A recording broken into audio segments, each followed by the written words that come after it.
you doing? Good, real good. Nice, some summer casual people here. I like that. We good down here? Are there any more chairs? Are there 2 more down there? All right, we'll pull these guys up here. I think I need to get the number. Oh, you look good. Oh, one there? Okay. That'd be me. We got 2 guys out there still. Alrighty, it's our first meeting without a speaker, and it's a pretty small summer crowd today. But we got a lot of fun topics to cover, as you can see in the agendas. We did this kind of a meeting so we could really focus on who's in the room and kind of get to know everyone a lot better. The speakers are great from the feedback, not just from what we're saying, but this is a good change of pace to really let everyone else speak up and get to know what everyone else does and how to collaborate. So with that, I think Ken's got some opening statements for us. Sure. Thank you, course. Justin. Anyway, just looking down on the agenda here, we're gonna do a little bit of the opening statements, some updates and announcements.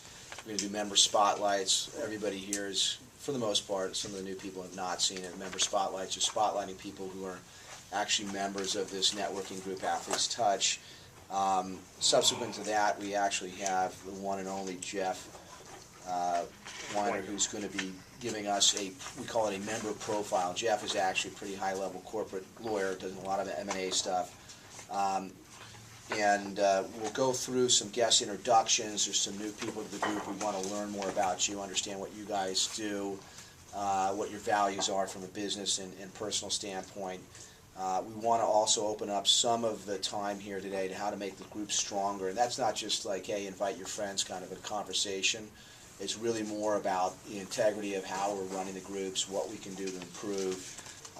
So we'll hopefully have some conversation about that. We'll go into testimonials and troikas. I'm going to talk a little bit about testimonials later and what a testimonial is. And then we'll close the meeting. We've got about a good hour and a half of hopefully a good conversation, good fun, and ultimately, without having a speaker here, we'll actually have some time to really get into some of these things that we want to talk about. In terms of how I'd like you guys to interact with us, the more feedback we get from the group about everything, the better, because we can always improve, and that's how we look at it. So if you think that we need to improve how our format for the speakers, for example, give us that feedback. That's important to us. The first thing on opening statements that I want to go through is the mission statement of the organization. Justin and I worked hard to think about the mission statement. The main goal of this group is to bring athletes and business together to actually make stronger business relationships, stronger business connections, share information and resources so we can all benefit on a group-wide basis. The goals of the group, in terms of some of the things that we've been thinking about, how do we get the group to actually participate with each other and really interact with each other? And we will be talking in a second literally about this, but this is something the executive committee, we'll mention who those executive committee members are in a second, but the executive committee brought up at one of our executive committee member meetings, which is that what we're really looking to do here is get the group involved with each other. The more we know about each other, we know what each other does, our personalities, all the different things that we have in business, the more likely the group's going to succeed on a bigger level. We have 200 people that are unofficially on our list, and we're really not trying to grow this thing in a quick way. That's not the goal of either Justin or I. Really, it's about growing the group organically. We have 40 paying members. What does it mean to be paying? The reality is it's a $600 due, and it's a one-year fee, and it ultimately brings together the group in terms of being able to put on events, bring in speakers, do different things like that. And that's really what it's all about, is ultimately, though, to get the group involved in coming together and participating and being active and involved with what we're doing. So that's why we're looking at you guys saying, hey, you're a valued thing here. It's really us working together to build the thing. Any questions on that before I move on to some updates and analysis? I don't want to move too quickly, but we do have a bunch of things we're going to cover. Yeah, just a couple of quick notes. Some of the stuff we'll cover has been mentioned before in various meetings, but we want to reiterate and really hit home on some of the messages and the themes about the group. And hopefully a lot of it is ingrained in the people who've been coming on a regular basis. But one of the main keys, which we talk about all the time, is that we want this to be a comfortable place where people look forward to this third Wednesday of the month to join the group, to be here. Or you say, oh, it's on my calendar, I can't wait to see so-and-so, can't wait to interact with these people, these fellow athletes.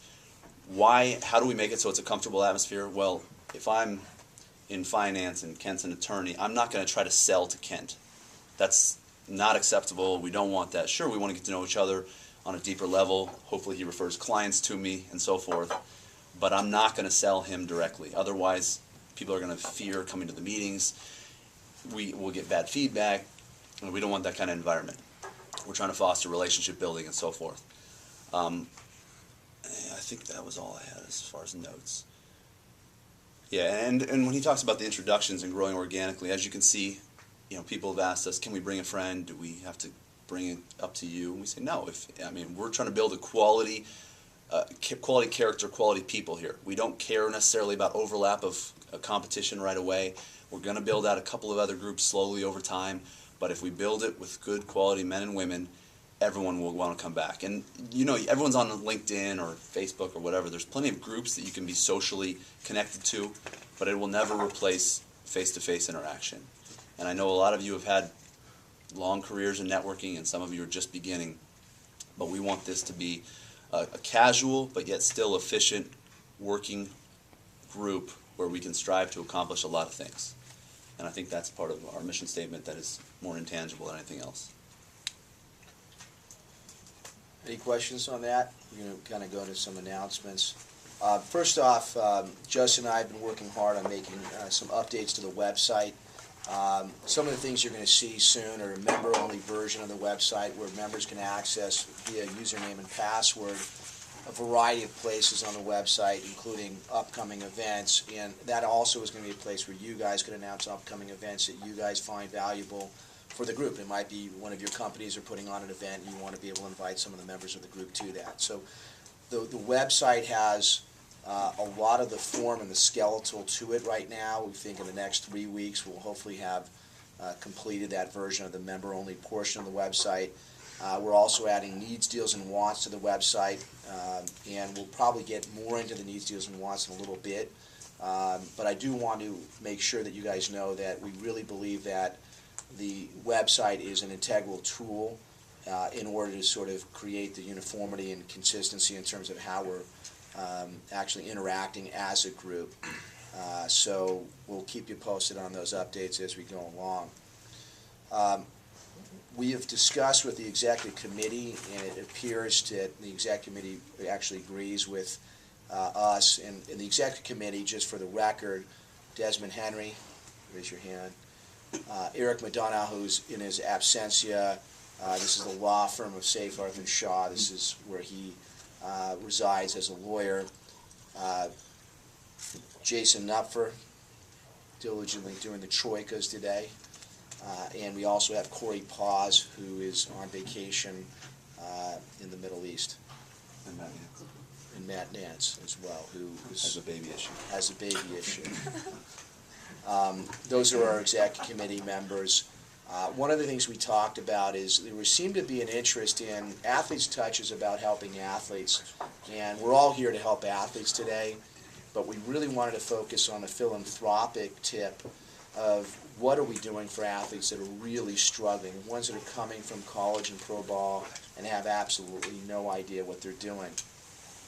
And so we've secured the intentions of Jerry West, also Bob Graziano, to participate in an event, and we want to turn that event into something big. And that event will be centered around contacting the major universities here in LA to bring their college athletes who really should have an exit strategy or transitioning plan to come to an all-day educational event, whether it's at the Beverly Hilton Hotel or some major hotel, to bring in a variety of speakers over the course of a day or two and really provide some value to the community. So it's not really about building membership, it's more about doing things out of the community and teaming up with partners to create this annual event. So we're at the very beginning phases of that. Amy Keller is involved as the chair of that committee, and we're meeting on Monday to discuss some things further on that. So just, again, updates on some of the things that are going on. The next event, we have monthly meetings, as everybody knows, hopefully. They're on the third Wednesday of every month. The next one, we're going to be doing a social upskill event. I'm buying the drinks. And Justin. Seconded. It's only soda for you, though. And we're going to do it at a new bar that opened up in Beverly Hills. It's called the Bar Room. It's literally right next door to Porta Via. It's across the street from my office. She loves it. She doesn't know DUI for her. You can sleep in the office. So, and that's something you guys can invite your friends. This is a casual, social, fun gathering. If you want to invite your spouses, your girlfriends, your boyfriends, whatever, feel free to do that. So that's next month, and we'll give you more details on that. We'll probably start around the same time as well. I do want to hear from one of our executive committee members, Desmond Henry, just to kind of give an update on the executive committee group and how it's been going. Thanks, Kent. I think the desire when Justin and Kent reached out to kind of establish an executive committee is something that it kind of emanates from the desire to kind of really push this group forward. This was their baby, but we kind of wanted to make it as productive for all the members, and so you should feel free to approach us, and any kind of feedback you have of ideas. And if you don't feel like sharing them in a wider audience, you can pull one of us aside, and we'll make sure that kind of feedback gets looped back in to the executive committee. I think generally it came out of a fact of wanting to make sure that they just didn't view that this was something that they were pushing forward, that you got a small sample set of other ideas that could be put forth, and that group would really, that the group going forward would kind of reflect that. So I think some of the things that we've talked about are, I think, making sure that, we view this, that everyone feels that this is something that can not only be something where you provide a resource to the athletes through the philanthropy event, but also something that, where we can, try to make sure that, people view this as a business tool. And I think that's kind of one of the desires that came about of today's event. Today's structure was of, making sure that we figure out mechanisms to kind of make sure that we're all kind of thinking of each other in our day-to-day business lives and think about the ways we can help one another. So they view the executive committee as kind of trying to be a tool to help what Justin and Kent are spearheading, but also view us as a a tool for you to make sure if you have ideas of how we can improve things, that they make sure that they get some momentum. Thanks. Yeah, I think just to, actually what you said was great, but I think to add on to that, I think what Desmond said, which is really valuable, is like look around the room and we'll talk a little bit more about some of the things that have already happened in terms of sharing business, connecting and building each other and using this as a tool. But there's a tremendous amount of resources in this room, tremendous amount of connections, and each one of us has the opportunity and represents these level of connections that is quite wide and deep. And so there's real opportunity even in a small room. That's the fun part to understanding the concept of community, the concept of networking, and it can happen in just literally a small board meeting room like this. So thanks Desmond for that. I do want to hear from the group on updates, and we haven't done this yet. What do updates mean? It means anything. Are you in a new company? Did you get a new job title? Have you expanded the horizons of what your business is offering to the public? These are things we actually do want to know about. Whether Paul, you hired in a couple new real estate agents, because I know you have recently. We want to know about the updates that have happened. So we're literally going to go around the room one by one and get some updates. Whether Erin just won a big case, which I'm sure she did. That's the stuff that we want to hear, because we want to know more about what you guys are doing. So we'll just start with you. Oh, geez. You want a big case? Well, no. You say you want a big case. Well, we have won some big cases. We're trying to get fees on those cases now. WGA settlement was pretty big, but we haven't collected our money yet, so that's kind of You did win. 1.75 million that we're hoping comes in. Kind of a big deal. But. What type of a case was it? It was a class action against the Writers Guild, for those of you who don't know, WGA, for unpaid foreign levies, which are like royalties basically that the guild was collecting for distribution of their works overseas and not paying out to its members. So there's millions upon millions of dollars that are in this fund. That the case was a few